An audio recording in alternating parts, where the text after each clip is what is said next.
बहुत से लोग हज पढ़ने जाते हैं या उम्रा करने जाते हैं, नहीं तो गुमराह होके आते हैं। आप सोचते हो कि हज पढ़ने जाते हैं और उम्रा पढ़ के जाते हैं और गुमराह होके आते हैं, क्यों? वहां की जो सलफी हुकूमत है, वहां की जो वहाबी गुमराह हुकूमत है, उसकी जुर्मुट को देखकर अंजा जाते हैं, कहते हाँ ये सही लोग होंगे। तो क्या करबला के अंदर वो 72 थे और वो 20,000 से ज्यादा थे, तो तादाद को देखोगे तो क्या वो 20,000 सही थे? वो भी नमाज पढ़ते थे, ये भी नमाज पढ़ते थे, क्या वो तादाद के मुताबिक वो सही थे? किसके साथ रहोगे, 72 के साथ या 20,000 के साथ? कलियर में देखो, साबिर पाक अकेले थे और वो 15,000 जुमा की नमाज के अंदर मस्जिद में नमाज पढ़ रहे थे और फिर भी जहन्नम में गए। तो 15,000 के साथ रहोगे कि साबिर पाक के साथ रहोगे? तादाद को कभी मत देखना, संख्या को कभी मत देखना, वरना गुमराह हो जाओगे। और यही बात सैयदना इमाम मेहदी अलैहिस्सलाम के साथ होने वाली है इस जमाने में भी, दौरे हाजिरा में भी, कि सैयदना इमाम मेहदी अलैहिस्सलाम आएंगे तो अल्लाह के रसूल सल्लल्लाहु अलैहि वसल्लम ने पहले से फरमा दिया है, कुर्बान जाए हमारे जानो माल हुजूर सल्लल्लाहु अलैहि वसल्लम पर, कि उन्होंने पहले से, हमें तो बसारत पहले से दे दी है कि भाई 313 ही होंगे। इमाम मेहदी अलैहिस्सलाम मस्जिद मदीना मुनव्वरा में पैदा होंगे, 40 साल की उम्र में जब वो जाहिर होंगे, ईसा अलैहिस्सलाम आएंगे और ये नसरानी यहूदी हुकूमतें सब खत्म होगी, दीन का झंडा आलम में लहराएगा। उस वक्त जब आप मकामी इब्राहिम और संग अस्वद के दरमियान में होंगे और अल्लाह की तरफ से आवाज आएगी, सिर्फ 313 लोग, मदीना के सिर्फ 313 लोग ईमान लाएंगे, आपके हाथ पर बैत करेंगे, तो किसके साथ रहोगे? वो मदीना के उन लाखों लोगों के साथ या 313 के साथ? बोलो।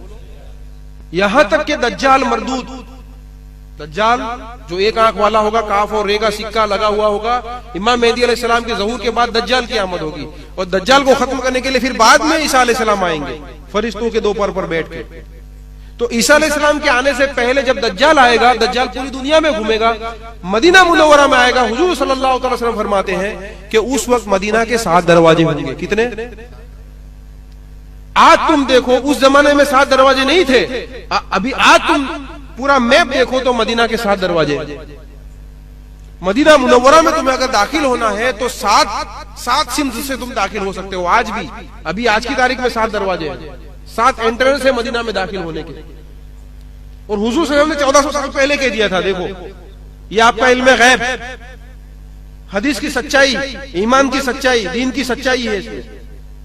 और हर दरवाजे पर 2 फरिश्ते अल्लाह ने बिठाए होंगे जो दज्जाल को मदीना में आने नहीं देंगे। मदीना मुनव्वरा में हरगिज वो चाहेगा, लेकिन दज्जाल अपनी फौज के साथ मदीना के अंदर दाखिल न हो पाएगा। लेकिन हाँ, अलबत्ता किसी पहाड़ी जो है वहां को एक अजीम ऊंचा मकान होगा, वहां से वो मदीना मुनव्वरा की तरफ देखेगा।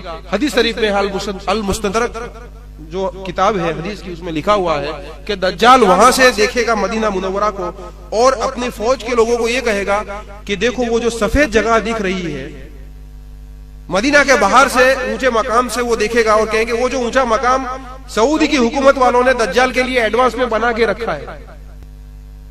और आज भी मदीना के लोग उसे दज्जाल पैलेस कहते हैं। और इन अमरीकी और यहूदियों के इशारे पर ये वहां के ये राजाओं ने दज्जाल का मकाम भी बनवा दिया मदीना के बाहर। और इसकी जो आर्मी है, सऊदी की आर्मी, उसके ऊपर तुम सिंबल होता है ना, हर एक आर्मी का सिंबल होता है। वहां की पुलिस हो, वहां की मिलिट्री हो या वहां की गवर्नमेंट हो, हर एक का जो सिंबल है एक आंख बना दी है दज्जाल की। तुमको अगर देखना ना हो, यकीन ना है, तो मेरे पास अभी मोबाइल में है और फेसबुक पे भी मैंने उसको रखा हुआ कंप्यूटर पे। अब तुम समझ जाओ, पूरी सऊदी की हुकूमत दज्जाल की हुकूमत के ताबे हो चुकी है आज की तारीख में भी। और दज्जाल की एक आंख उनके सिंबल पर जो यहां लगा होता है ना, इनके मिलिट्री के हेडक्वार्टर पर, इनके पुलिस हेडक्वार्टर पर, सब जगह पर आंख आ गई है। जो एक आंख अमेरिका के $1 की नोट पे है, वही आंख सऊदी की सारी मिलिट्री और पुलिस डिपार्टमेंट और गवर्नमेंट डिपार्टमेंट के ऊपर सिंबल की तरह आ गई है। अब बोलो और क्या निशानी चाहिए तुमको? दज्जाल का मकाम भी बना दिया इन्होंने। और खाली एक बार कहीं चले गए सऊदी या के भाई चलो उमरा में चहला के हज में चहला के नौकरी करवा पैसा कमावा चहला तो जेने खाली टाइम वाह बहुत सारी कीरत छे इमाम में હું હારા અવાજમાં નમાજ પઢાવી યાર અલ્લાહનો બહુ મોટો ફજલ થઈ ગયો મક્કા મદીના જઈને આવી ગયો ના લાખો લોકો નમાજ પઢે છે અહીંયા તો હાથ ભાચા લોકો હોવા જોઈએ जा भाई डूबा। मदीना में भी उस वक्त लोग कुफ्र और निफाक में मुब्तला हो जाएंगे। मैं नहीं कह रहा, अल्लाह के रसूल सल्लल्लाहु अलैहि वसल्लम फरमाते हैं कि जब दज्जाल आएगा जन्नत और दोजख को लेकर और मदीना के बाहर बॉर्डर के बाहर खड़ा रहेगा तो उसे देखकर मदीना में जो मुनाफिक होंगे, और ऐसे मुनाफिक यही लोग सलफी वहाबी दज्जाली शैतानी और जो उस पर ईमान ले आएंगे वो लोग मदीना मुनव्वरा खाली कर कर दज्जाल की फौज में शामिल हो जाएंगे इस नियत के साथ कि ये हमें बचा लेगा, ये हमें बचा लेगा दज्जाल, वरना हम दज्जाल के साथ नहीं होंगे तो हम खत्म हो जाएंगे। ऐसे खौफ के साथ और उस पर ईमान और यकीन के साथ देखो वहां रहने वाले मुकीम लोग मदीना की मुकद्दस सरजमीन को छोड़कर मदीना के बाहर दज्जाल की फौज में शामिल होंगे। और ये चीज जानकारी अगर तुम्हें और तुम्हारी औलाद को ना होगी तो वो ईमान कैसे बचाएगी? ये कोई किस्सा कहानी या मेरी या मेरे घर की किताब या कोई वली या पीर की किताब का हवाला नहीं, अल्लाह के रसूल सल्लल्लाहु अलैहि वसल्लम के कलाम सुना रहा हूं मैं 1400 साल पहले के। और तुम सोचो हुजूर का इल्म गैब कि हुजूर के जमाने में मस्जिद नबवी कैसी थी? कीचड़ से बनी हुई, खजूर की जो डालियां होती हैं उससे उसका छत बनी हुई थी। क्या वो सफेद थी?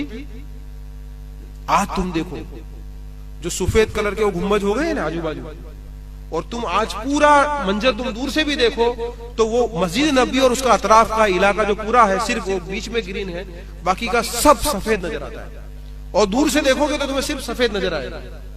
वही बात हदीस से साबित हुई कि दज्जाल जब मदीना के बाहर आकर खड़ा रहेगा और ऊंचाई पर जाकर खड़े रहकर उसके दोस्त उसकी फौज वालों से ये कहेगा कि देखो वो मस्जिद अहमद है, वो सफेद जगह मस्जिद अहमद है, अहमद की जगह है। समझ गए बात? तो सफेद हो गई ये जगह, पहले तो नहीं थी 1400 साल पहले। रंग भी बता दिया कि उस वक्त रंग कैसा होगा और वो रंग भी अभी आ गया है। शुक्र अदा करो कि अल्लाह तबारक व तआला ने हमें सिराते मुस्तकीम पर पैदा किया, सही अकीदे पर पैदा किया, सही ईमान पर पैदा किया। ये तो अल्लाह का बहुत बड़ा फजलो करम है।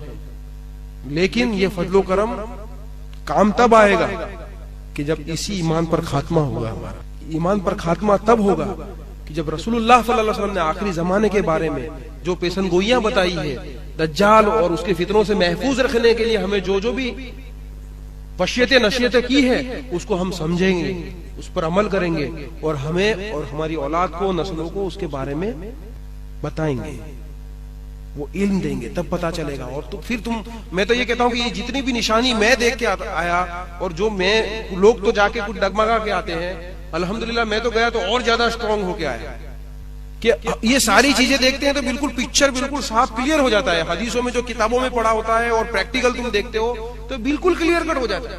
और ये शैतानी लोग हैं ना, बाकी शैतानी है। इनकी बात करना भी, जो काम दुनिया के किसी कुफार मुल्क में नहीं होते ऐसे काम वहां होते।